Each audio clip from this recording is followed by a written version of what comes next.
How does soap actually clean dirt? Learn the Micelle trick. Subscribe to SKN Educate. Soap is a sodium or potassium salt of long-chain fatty acids. Example, sodium stearate. It's made by saponification. When oil reacts with sodium. Board trick. Every soap molecule has two parts. The head that loves water, called hydrophilic, and the tail that loves oil, called hydrophobic. When you add soap to water, micelles are formed. The hydrophobic tails cluster together and trap the dirt and oil in the center. The hydrophilic heads stay outside facing the water. Then water washes away the entire micelle with the trapped dirt. And boom! Everything is clean! The hydrophilic heads stay out facing the water.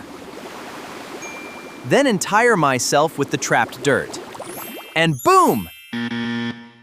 Board question. Explain the cleansing action of soap with a diagram. 5 marks guaranteed. Follow at SKN Educate for more 60-second tricks. Know today, lead tomorrow. Subscribe to SKN Educate.